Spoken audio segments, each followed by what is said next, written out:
What was just a short time ago the future is here. It's new and it's now, but slipping into the past with every waking second. As the great poet Steve Miller once said, time keeps on slipping, slipping, slipping into the future.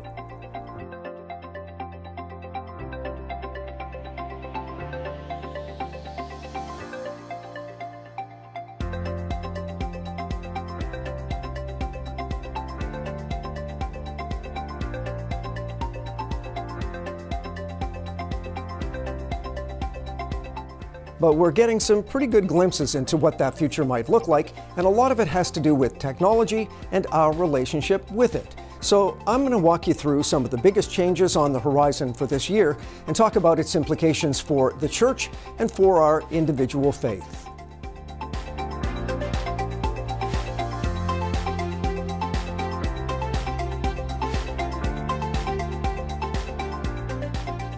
At the head of the list of imminent changes is 5G or fifth generation connectivity. It's extremely stable and lightning fast. Though the pandemic has slowed its progress, this will likely be the year it's rolled out in most countries, opening the door to lots more technological advancement. That's because computers and machines will be able to process data quicker, allowing for more complicated tasks. Also ready is satellite internet. Online connection through satellites instead of cables or Wi-Fi. It too comes with blinding speed and full coverage in rural areas. So far, there are 1,000 internet satellites in space, with 12,000 more already approved. Service will soon be widespread.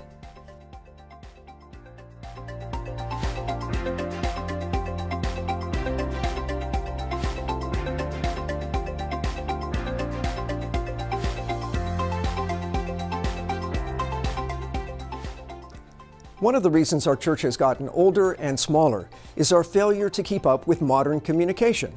Yes, we have a YouTube channel and a website, but more and more people are using social media to communicate and find community, and we're just not there. So we have to fix that. Of course, the message is more important than the method. As everybody knows, content is king. Well, in our case, our king is the content. And we have to do everything we can to communicate him in the most effective way possible.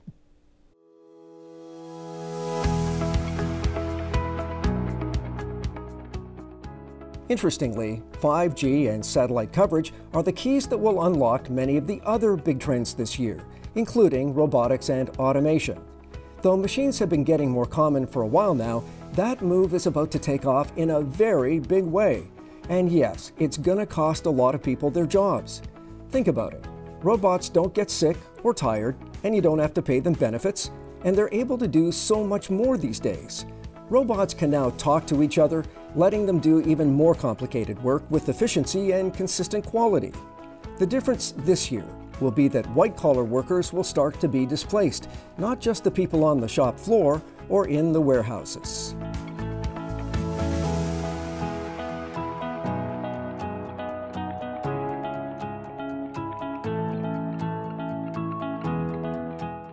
On top of the pandemic, there's going to be a big shakeup, both economically and socially.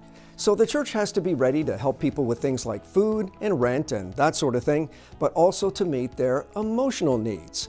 There are lots of folks out there who find their sense of purpose and identity in their jobs. So we have to send the message that not only is there life after death, there is life after work. And whether you've got a job or you don't, if you're serious about serving your God, He will put you to work. So spiritually at least, the unemployment rate among serious Christians is 0.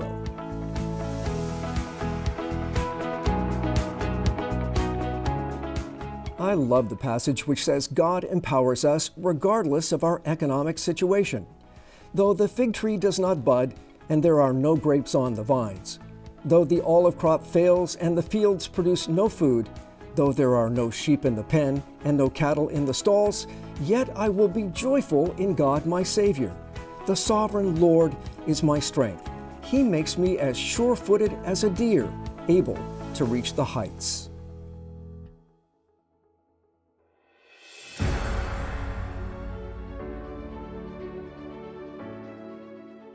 Closely related to automation is artificial intelligence and machine learning.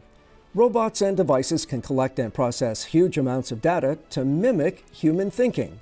That's how Netflix figures out what you want to watch, how Facebook decides what news to send you, and how the spam filter in your computer works. This kind of thing also allows machines to learn faster and cooperate with each other to do even more sophisticated work. That, of course, is the stuff of science fiction, machines taking over the world. But the threat is actually much more subtle than that. Cars, for example, can be programmed to make split-second decisions as to who lives and who dies in a potential accident scenario. Machines are making all kinds of choices for us, and that's making some people nervous.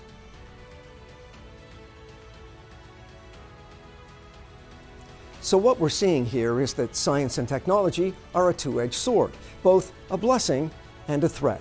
Some people idolize them and others fear them, and we're seeing that in the rollout of vaccines for coronavirus. It seems to me we have to send the message that science is a wonderful gift of God, but it does not answer the deepest questions of life, like who are we? What are we doing here? And where are we going? Science is not the be-all and the end-all. It's only God who can be all that we need Him to be and end all the frustration and anxiety.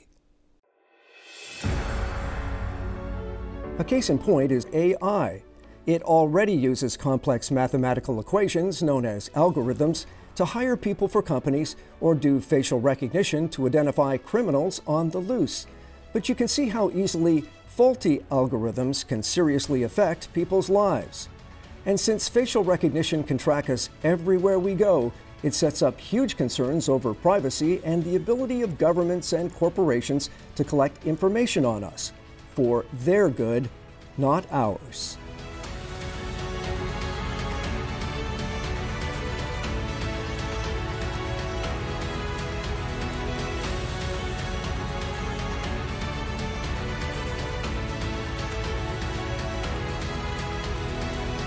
There just needs to be an emotional oasis, a place where people can relax and be themselves and not have to worry about being sold to or sold out.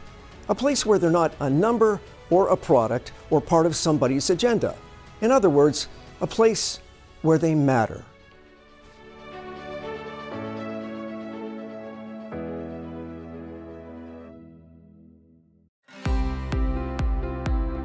There is, of course, a positive side to automation. Drones and other machines will continue to improve things like delivery and transportation, maybe even to the point of carrying people. Even agriculture will start to see autonomous tractors and implements. But more to the point, self-driving cars will likely hit the roads this year. Tesla is even setting up a network so people can register who's allowed to use your self-driving car. That car will find its way over to their place, then drive itself home later. The idea is to share rides and expenses, reducing both car ownership and pollution. If you have any doubts about that, it's worth considering that Tesla is now worth 3 times as much as Toyota and is only one of many companies behind the autonomous trend. Even Apple looks ready to get into the market. So what do you think? Will people really give up control and let the cars do the driving? In a spiritual sense, I think a lot of us are willing to say, Jesus, take the wheel, as long as we still have the accelerator, the brakes, and maybe even the turn signals, because God might want to take us someplace we don't want to go. Heaven forbid. Another trend to watch is voice technology and the Internet of Things, or IoT. That just refers to the increasing number of appliances and operations in our homes being connected to the online world. While Amazon and Google voice assistants already let us command various devices and functions in the house, that technology will spread. Voice commands will be a big part of everything, from driving our cars to using our phones without the need for keyboards.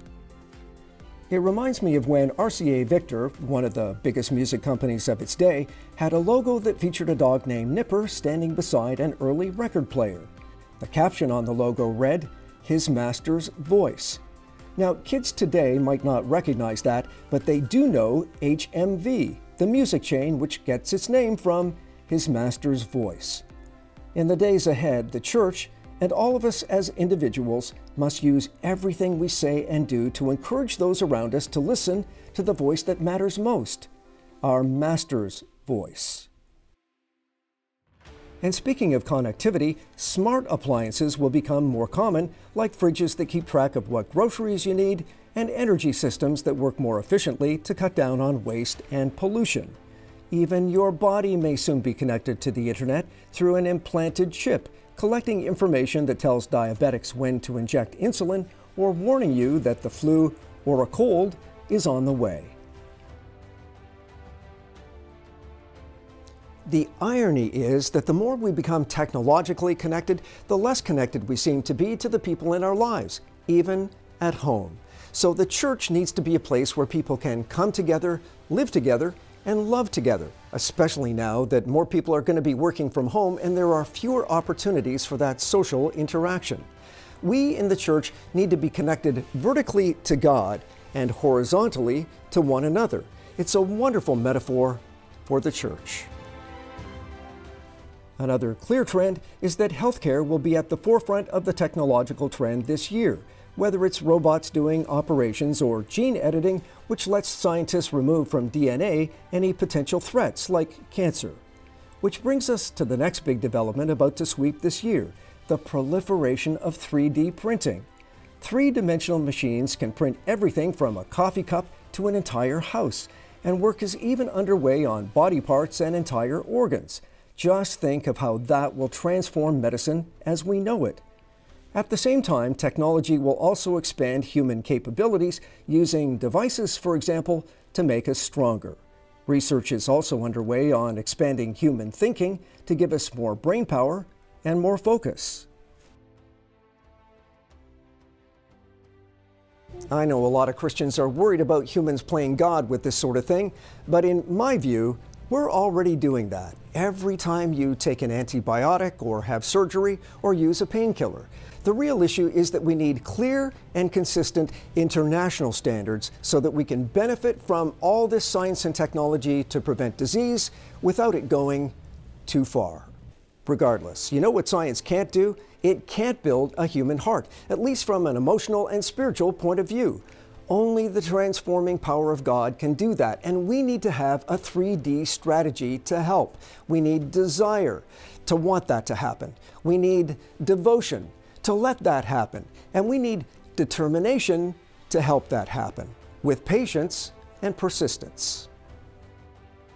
While we wait for the new reality of this year to unfold, we'll have extended reality to keep us company. Extended reality is the next phase of virtual reality. Special gear lets you immerse yourself in an environment with all the sights and sounds to make you feel like you're really there. This is already transforming entertainment and gaming, training, and simulation. Many speculate that movies and concerts will see a big jump this year in what's called augmentation, like the filters we use on our phone, only much more sophisticated. Features that will add more lifelike experiences. IKEA, for example, already has technology that lets you see exactly what a piece of furniture would look like in your specific house, even before you buy. That kind of immersive technology will improve teaching and let people travel to places they can't go because of expense or pandemic restrictions. But augmentation will also make it hard to tell the real from the simulated. One downside is deepfake technology, which allows photos and video to be manipulated so it carries a false message. A politician, for example, saying something he didn't really say.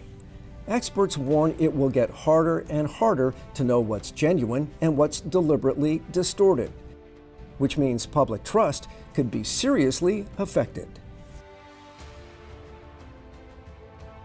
The church used to have a lot of trust and influence, but sadly, we lost much of that. But now we're in a position to get some of that back because people are very skeptical about governments and corporations and the media. So there's a lot less competition out there for trust. So the church must be a place where people see us speak with authority.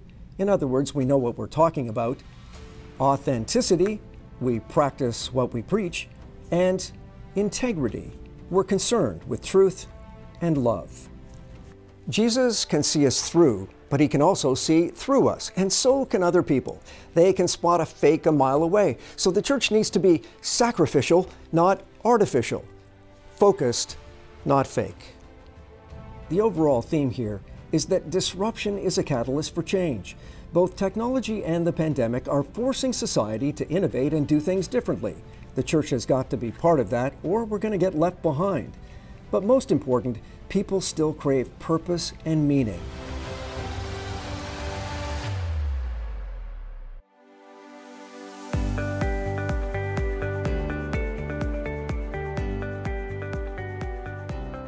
They're looking for spiritual communities who do the same.